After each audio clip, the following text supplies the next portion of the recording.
I bought my dream home in secret, the one I worked years for, the one I starved and broke myself to afford. And before I could even step inside, my neighbor called, "Strangers are in your house." My heart froze.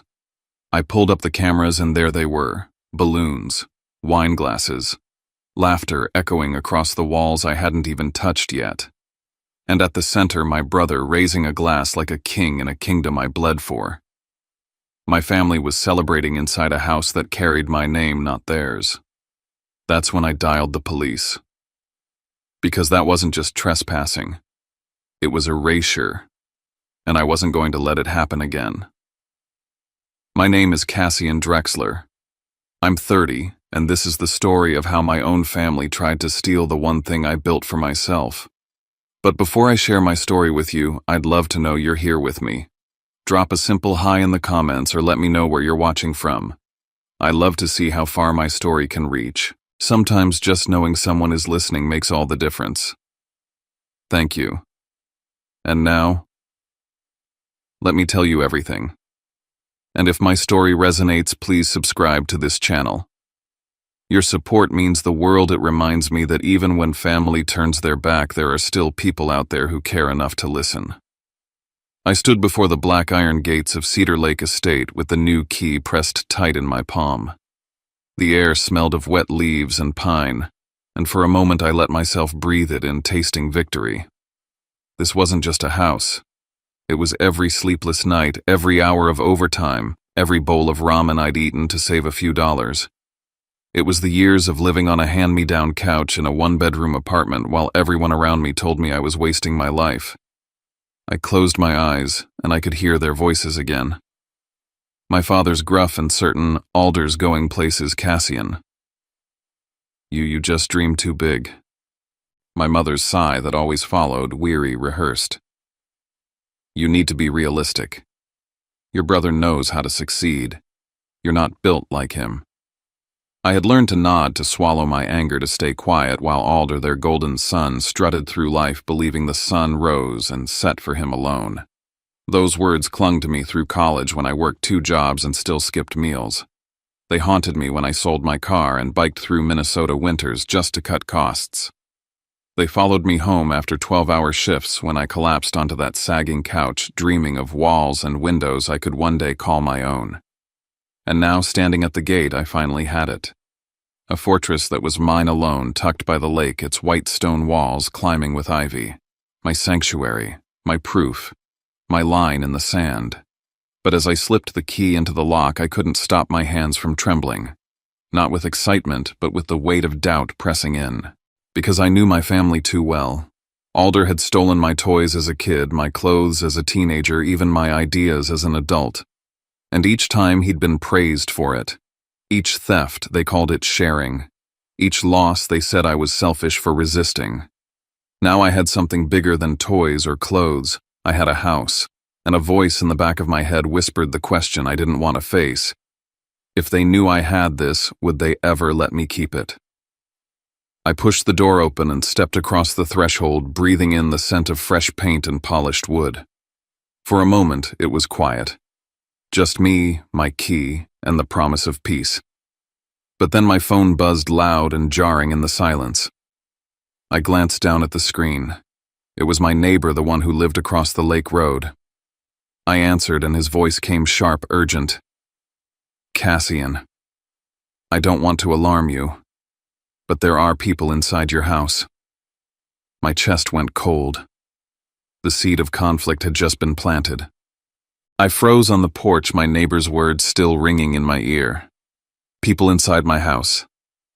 My house. What do you mean? I asked, my voice coming out flat. "They've been there all evening. Music kids running around, balloons. Looks like some kind of party."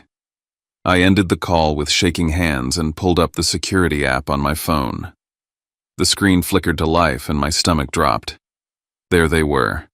Balloons strung across the living room beams, wine glasses, clinking laughter bouncing off my untouched walls. My hardwood floors I hadn't even walked on, scuffed by shoes that didn't belong. My kitchen counters littered with plates I hadn't set. And at the center of it all stood Alder, tall, grinning, raising his glass like a man christening a palace. His palace. Lyra, his wife, leaned against the marble island with the confidence of ownership, swirling wine like she'd chosen it herself. Their kids darted up the staircase shrieking with joy as though they'd lived there for years. It hit me like a punch. This wasn't just trespassing. It was claiming. It was pretending. It was erasing me before I'd even begun. For a long moment I couldn't move. My body was numb, my head pounding with disbelief. All those years of sacrifice, all those nights alone, and this is what they do, the moment I turn my back. Shock turned to fury, hot and sharp. I could almost taste blood at the back of my throat. My fingers tightened around the phone. My sweat, my blood, my years turned into the stage for their little party. I pressed the emergency dial, forcing my voice steady when the dispatcher answered. "This is Cassian Drexler. I'm the legal owner of a property on Cedar Lake Drive. There are intruders inside my home."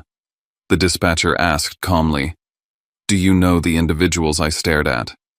Alder's smug face on the glowing screen, his glass raised high. My voice dropped to a whisper edged with steel. "Yes, I know them. Too well." The call ended and I sat in my car across the street, eyes locked on the live feed. Inside, Alder's laughter filled the halls, a cruel echo of every time he had stolen from me before. But this time I wasn't a boy too small to fight back. This time I had the deed, the key, and the law on my side. As the night pressed in, the red and blue lights finally spilled across the driveway, flashing against the lake's dark surface. The officers stepped out, their silhouettes moving toward the front door. Inside, on my phone screen, I saw sudden movement.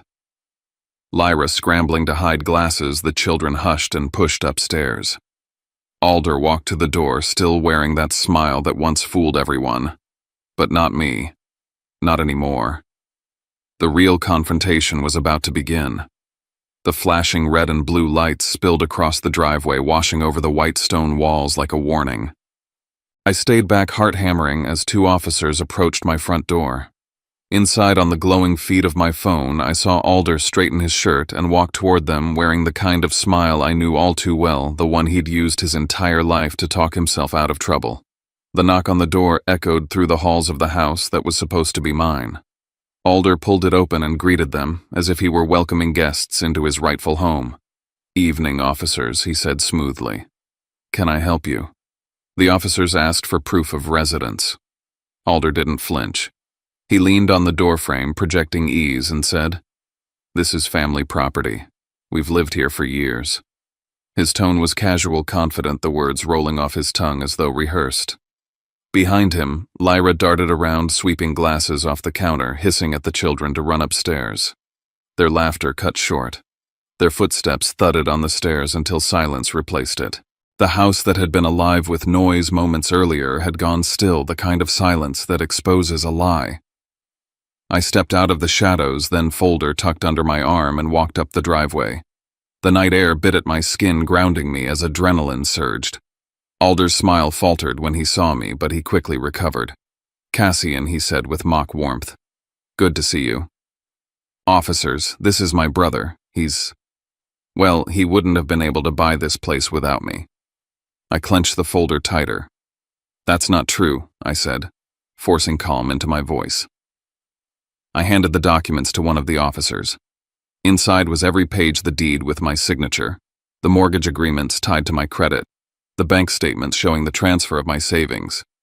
Each page was a record of sacrifice, proof of every sleepless night and double shift. Alder tried again, his voice pitching higher, more defensive. "Ask him where the down payment came from. I lent him the money. Without me, he couldn't have afforded a place like this." The lie stung, even though I had expected it. For a second, I felt 12 years old again, standing in the kitchen while Alder spun some story, and my parents nodded along, eyes fixed on me like I was already guilty. I almost felt the anger claw its way out.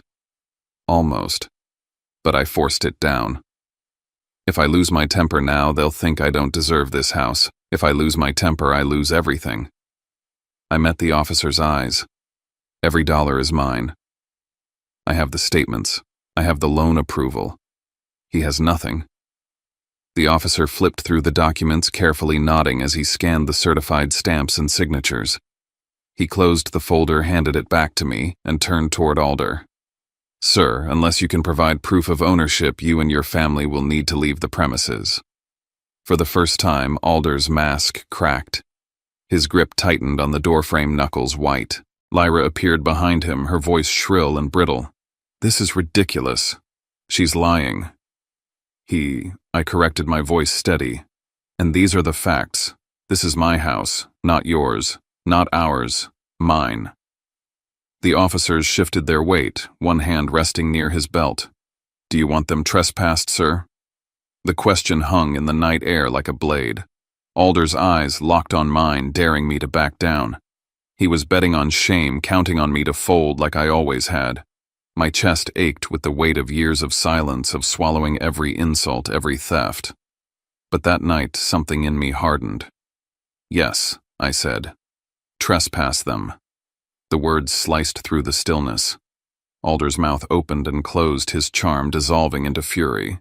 Lyra hissed curses under her breath, pulling the kids back down the stairs. The officers stepped forward, firm and unyielding, and escorted them out. I stood in the driveway, the cool night air filling my lungs as their car pulled away into the dark. The house, once loud with laughter and clinking glasses, was finally quiet. But I knew that silence wouldn't last. This was only the beginning. The next morning, I sat at my desk at work, trying to lose myself in spreadsheets, trying to pretend my life wasn't already unraveling. The hum of the office filled the space, steady and dull, but my phone buzzed relentlessly beside me. Call after call, missed notifications stacking on top of one another. When I finally picked up, my mother's voice came sharp and scolding before I could even speak. "Cassian, what have you done? You embarrassed your brother in front of the entire neighborhood. Do you have any idea what you've caused?" Her words landed like a familiar blow. Not, "Why was Alder in your house?" Not, "How dare he break in?" Only, "What have you done, Cassian?" Inside, I repeated the same thought I'd carried my whole life. They never ask why he hurts me, only why I fight back. I tried to hold steady. "Mom, it's my house. He had no right to be there." My father's voice cut in, low but firm. That house was meant for family, not for one person to hoard. I gripped the edge of my desk, my knuckles pale. Family doesn't break in. Family doesn't throw parties in a home they didn't earn. There was a pause, then my father sighed. "Your brother called us last night. He told us he lent you the money for the down payment. He said you're hiding it, pretending it's yours alone." The words sank in like ice. So that was it. Alder had been laying the groundwork before I even knew it. He had already spun his version of the story, poisoning the well before I had a chance to speak. "That's a lie," I said, my voice shaking. "I have proof. Every cent came from me. My accounts, my loan, my years of saving. I can show you everything." But my mother's answer was quick-cutting. "We believe Alder. He's always been responsible. You've always chased things too big for you." The old ache returned, the one I thought I'd buried. Suddenly I was back in our childhood home, standing small while Alder was praised for achievements that weren't his, and I was told to stop complaining. Every argument, every injustice, the verdict was always the same. Alder right, Cassian wrong. The office around me blurred. My coworkers laughed somewhere down the hall, oblivious to the weight pressing down on my chest. My house has become a battleground, and once again I'm shoved into the role of the child who doesn't matter, the one who isn't believed. I swallowed hard, forcing down the lump in my throat. "If the truth isn't enough for you," I whispered into the receiver, "then I'll let the law decide." I ended the call, set the phone down, and realized my hands were trembling. Not from fear, from resolve. The battle wasn't over. It had just changed fields. And this time I was ready. The elevator doors slid open, and as I stepped into the lobby of my office, I froze. Alder was already there, leaning against the front desk with a smile stretched across his face like he owned the place. He spoke to the receptionist with practiced charm, introducing himself as my brother, insisting he needed to speak with me privately. I felt the eyes of my coworkers flicker toward me, curiosity sparking. I clenched my jaw, walked over, and motioned for him to follow me without a word. He trailed behind me with the swagger of someone who believed he was in control of every room he entered. Inside a small conference room, I shut the door. Alder slid into a chair, stretching back like he had all the time in the world. "Cassian," he said with a voice sweetened to syrup, "you can't keep that house for yourself. It's too big, too expensive, too much for one man. Why not make it a home for all of us? A family place where we all belong?" I laughed under my breath, bitter and sharp. A family home. Is that what you call barging in and throwing a party as if you already owned it? The sweetness dropped from his voice, replaced by steel. If you don't agree, everyone will turn against you. Mom, Dad, the relatives, they'll see you for what you are. Selfish, ungrateful. I sat back, watching him weave his web the same way he always had. This time, though, I was armed. He leaned forward, lowering his voice. "You forget I can make this ugly. You want me to tell them you used my money for that down payment? I can put it out there. People will believe me. They always do. And I'll make sure everyone knows it." I let his words hang in the air, then reached into my bag and laid a folder onto the table. I slid it toward him. Inside were the signed mortgage agreements, the deed stamped with my name, and the police report from the night he was escorted out. He didn't touch it, but I saw the flicker in his eyes as the weight of it landed. "You went that far?" he asked, the confidence draining for the first time. "I had to," I replied evenly. "Because you've been building your story since the beginning. But this is the truth. And the truth is heavier than your lies." His teeth clenched and his hands curled into fists on the table. "If this goes public, Cassian, it'll ruin everything. Mom and Dad's reputation, mine. Do you really want to be the one to burn down the family?" I leaned forward, meeting his eyes without flinching. If the truth burns down the family, then maybe the family was never built on anything real. For a long beat, we just stared at each other, the hum of the building's ventilation the only sound between us. Then Alder shoved back his chair so hard it rattled against the wall. He stormed toward the door, and before slamming it shut behind him, he spat over his shoulder. "You'll regret this. Families don't lose to traitors. They'll choose me. They always do." The door shook in its frame as it slammed. I sat there in the silence, chest heaving, my pulse racing. He thought this was only about a house. But I knew now this was about something larger, about who had the right to claim the story of our family, and who would be erased from it. It was a Tuesday night when the message came. A coworker sent me a screenshot with a short note. "You should see this. They're talking about you." I opened it, and there it was, Alder's latest performance. A photograph of him, Lyra, and their 2 children squeezed into their cramped rental living room, all huddled together. The caption read, "Some people hoard everything for themselves while their own blood suffers. Family should mean sharing, but not everyone sees it that way." Within minutes, I saw the comments flood in. Old friends from our hometown chimed in. Cousins I hadn't spoken to in years added their voices. Even colleagues who should have known better murmured agreement. How selfish. Imagine having so much and not helping your family. Shameful. Each word chipped away sharper than the last. Then I scrolled further, and the knife twisted deeper. My parents' names appeared, their comments sitting right beneath Alder's. My father had written, "He was always difficult. Alder is right." My mother added, "Family comes first. Alder has always understood that." I stared at the screen, numb at first, then burning. It wasn't just betrayal, it was a wound reopened. Not only were they letting him carve the story, they were handing him the knife. They don't just stand by and watch him lie. They help him drive it deeper. They always have. I closed my eyes, swallowed the anger that threatened to overwhelm me, and did what I had learned to do in the shadows I documented. I took screenshots of every comment, saved the post, backed up the files. I logged into my security system and replayed the footage from that night, capturing Alder's smug toast as he lifted his glass in my living room, celebrating his theft. That evidence was mine now, pages and files that couldn't be erased with another lie. As I was cataloging everything, my phone buzzed again. A message from a number I hadn't seen in months. An old friend wrote, "I know what he's doing, and I believe you. Don't let him corner you. Lies fade, but proof doesn't. Keep it close."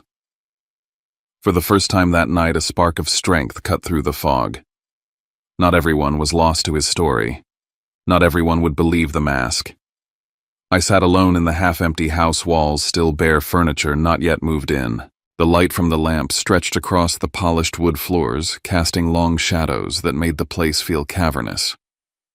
Outside, the surface of the lake shimmered with reflections of the streetlights rippling in the wind. I leaned back against the wall folder in hand, the weight of it grounding me. If they want to paint me as the villain, let them. I have what they don't evidence: truth, a record that can't be silenced. And in that moment, I made a vow.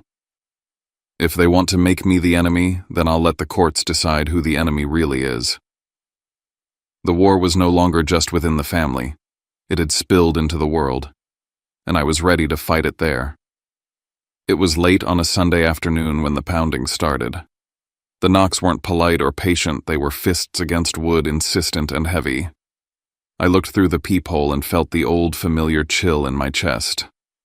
Standing on my porch, lined up like they were entering a courtroom, were my parents, Alder and Lyra. Their faces carried the same rehearsed calm I had seen my whole life, but their eyes betrayed the storm underneath. I opened the door only halfway, keeping my body in the frame. My father stepped forward, first voice dripping with honey. "Cassie and son, this doesn't need to be ugly. This house could be a home for all of us. Think about it.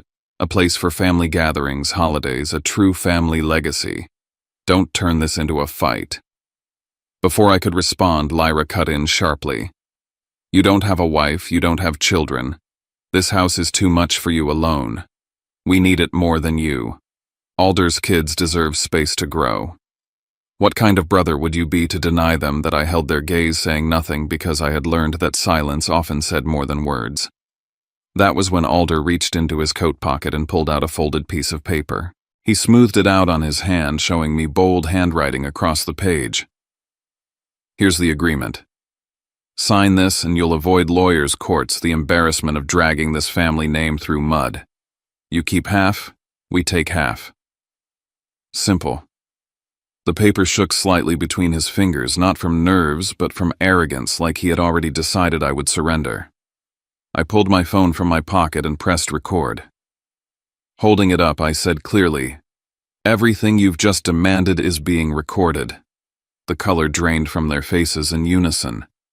My father stiffened, my mother's lips parted in panic, Alder's jaw clenched.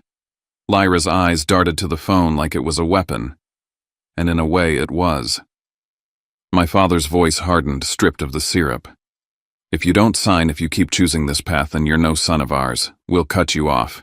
You'll be alone." Alone. The word used to terrify me. As a boy, being cut off meant punishment, silence, shame. But standing there in the doorway of the house I had built for myself, I realized something new. To be their son meant to be sacrificed for Alder. To be loved meant to be erased. I straightened my back, my hand still steady around the phone. Then I guess I'll be alone. Because I will not give this house up. Not to him. Not to you. The moment stretched like glass about to shatter. My mother's eyes brimmed with something like tears, but not regret, frustration. Alder stepped forward, fury etched into his features, but I closed the door slowly, firmly, until the latch clicked. Through the window, I watched them retreat, shoulders stiff, Alder gesturing angrily as they walked down the driveway. They had come to break me, to pull me back into the old role. Instead, I had ended the conversation on my terms. For the first time, I understood the battle was no longer a shadow war. It was out in the open now, and there was no turning back. The morning of the hearing, I stood on the courthouse steps with a folder pressed against my chest. It was heavy not just with paper, but with every hour of work, every sacrifice, every insult I had swallowed to make this dream real. Inside were the mortgage papers, the deed stamped with my name, the police report from that night, the screenshots of Alder's posts, the saved footage from the security cameras. My arsenal. The courtroom smelled faintly of wood polish and dust. My family sat on the opposite side, dressed in their finest. Alder wore a sharp suit, his hair slicked back, his expression cool and confident. Lyra sat stiff beside him, arms crossed, eyes cutting toward me with disdain. My parents avoided my eyes altogether, their faces carved into stone. The judge entered and the session began. Alder's lawyer was quick to raise his voice, smooth and practiced. Your Honor, this house was not solely purchased by my client's brother. It was funded with family resources with my client's financial support. Cassian Drexler simply signed the paperwork as a formality. The true intent was always for it to serve as a family home. I stood when it was my turn, my heart pounding but my voice steady. Every cent came from me, every paycheck, every wire transfer, every loan tied to my name. I lived on scraps to make this happen. I have the documents and I have the evidence. I handed the folder to the clerk. The judge flipped through, nodding occasionally, then gestured for the projector to be set up. My chest tightened as the footage from my security camera filled the courtroom screen. There was Alder Glass raised, standing in my living room. His voice filled the room. Here's to us. Finally moving up in the world. The courtroom stirred. Murmurs rippled through the benches. Alder's lawyer tried to wave it off. That was clearly a joke, a casual toast taken out of context. But I wasn't done. I pulled out my phone and played another recording, the one from my doorstep just days earlier. On the speakers, Alder's voice rang clear, reading from the paper demanding I sign over half the house while my parents threatened to disown me. The silence that followed was suffocating. My mother's face crumpled. My father looked away. Alder's mask cracked into anger.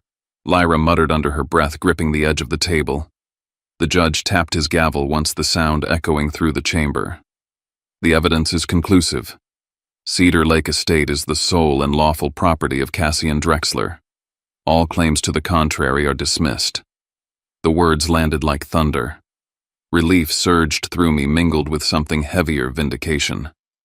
I sat back down, chest rising and falling as if I had just run miles. Across the room, Alder glared, his jaw tight, but for the first time he had no words, no stories to spin. This fight had never been just about walls and a roof. It had been about a lifetime of being silenced, a lifetime of being overshadowed. And now, in front of strangers who could see through the lies, I had taken back not just my house, but my voice. When the gavel struck again to close the session, I knew something had shifted forever. I hadn't only defended my home, I had rewritten the balance of power in my family, and there was no undoing it. The courthouse still echoed in my mind as I walked away, the sound of the gavel sealing more than just a legal decision. By the time I returned to Cedar Lake, my phone was buzzing nonstop. Messages filled the screen, cousins, old friends, even coworkers who had doubted me. I'm sorry I believed him. You were right all along. I can't believe what Alder did. Each note was a strange mix of vindication and bitterness. They only believed me now when the stamp of the court told them to. Without the weight of a judge's word, I would still be the liar, the selfish brother, the problem. I scrolled through them until my eyes blurred. I set the phone down on the counter and let the silence of the house wrap around me. The quiet was heavy, but cleansing, a reminder that this space belonged to me alone. For the first time in weeks, there were no voices but mine. Alder disappeared from the internet almost overnight. His posts vanished, his page scrubbed clean. But I knew it didn't matter. I had every screenshot, every saved copy, every recorded frame. Nothing he erased could erase the truth. 2 days later, a relative I barely kept in touch with sent me an audio file. I hesitated before pressing play, but curiosity won. Alder's voice poured through the speaker, sharp and angry. He was berating my parents for letting things unravel in court, for letting the family's image shatter. He wasn't sorry for trespassing or for lying. He was only sorry he had been caught. It confirmed what I had known deep down. His pride mattered more than any bond we'd ever shared. That evening, as I sat in the living room, the knock at the door came. This time it was quieter, more hesitant. Through the window I saw my parents standing together, shoulders slumped, faces tired. I let them in. My father spoke first. You've won, Cassian. No one can take that from you. But do you understand what you've done? You've brought shame on this family. Everyone is talking. Do you feel proud of that? I steadied myself, every word deliberate. If the family's honor depends on lies, then it deserves to fall. I'd rather stand in truth alone than hide behind your stories. My mother broke then, her voice cracking, eyes wet. We thought Alder needed more from us. We thought you were stronger, that you didn't need the same protection. Maybe we were wrong. Her words hit me harder than I wanted to admit, but I didn't let it show. I had waited my whole life for them to acknowledge the imbalance, but I realized I no longer needed it. I don't want apologies, I said quietly. I just need you to understand. I will never let anyone take what I've built again. Not Alder. Not you. Not anyone. They didn't argue. They didn't defend. They just looked at me defeated, as though something in them had cracked. When they left, I closed the door slowly, leaning my back against the wood. For the first time, my shoulders felt lighter. Not because they had changed, but because I had. The chains that bound me to their approval had fallen away. And with that, I was free. The sun was dipping low when I stepped out onto the porch, the lake blazing with the reflection of a fiery sky. The air was cool, the water rippling with the soft wind. I sat on the steps watching the light stretch across the surface and thought back on the path that had brought me here. I remembered the nights of ramen and bitter coffee, the hours bent over overtime work, the bruises of exhaustion I wore like armor. I remembered signing the papers at the bank, my hand shaking but proud. And I remembered the shock of seeing Alder raising a glass in my living room as if it had always been his. The memories tumbled together as I walked through the house, touching the frames of doors, running my fingers along the fresh paint of the walls. Each room carried an echo. I saw the officers standing at the doorway, saw Alder's practiced smile, heard my parents demanding I sign away half of what I had earned. I felt again the tremor in my hands when the judge declared the house mine and mine alone. My phone buzzed on the counter. I glanced at it and saw a message from my father. Just 4 words. We won't bother you. For the first time, it sounded like the truth. I set the phone down without replying. Silence had more meaning than any response I could send. I looked around at the room, still sparsely furnished but alive with possibility. The quiet no longer felt heavy or lonely. It felt safe, solid. I walked to the panel on the wall and turned off the security cameras. Not because I feared nothing could happen, but because I no longer needed to live in a state of vigilance. I finally trusted that what was mine would remain mine. I stood in the center of the living room and let the calm wash over me. They had tried to turn this house into their playground, to rewrite my life like they always had. But this time I had drawn a line they couldn't cross. This is my declaration, I whispered to myself. I am not the shadow of my family. I am not the afterthought. I am me. As the light faded, I struck a match and lit a single candle on the mantel. Its glow flickered across the white walls, soft and steady. The house no longer felt empty. It felt alive with something new, peace, hard-earned and unshakable. This house wasn't just where I lived. It was proof that I had finally claimed the right to tell my own story, and for the first time I believed that story was truly mine. Sometimes we spend our whole lives believing that family is supposed to define who we are, that their voices are the ones that tell us whether we are worthy of love, respect, or even a place to stand. I believed that for far too long. I let their judgments bury me, I let their favoritism silence me, and I let their needs eclipse everything I worked for. But the day I stepped into Cedar Lake Estate with my own key in my hand, I realized that worth is not handed down by blood.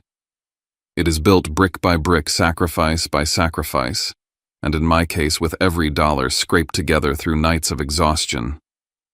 My brother tried to take that from me.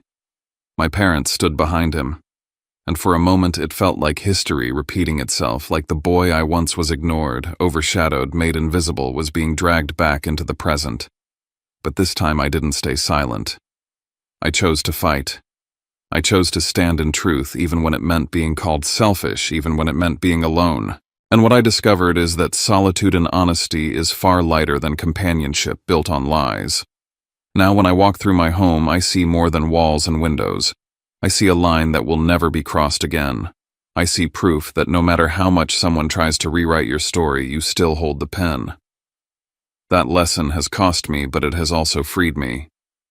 And if you are listening now, if you have ever felt like the black sheep, the one dismissed or doubted, I want you to know your voice matters. Your truth matters.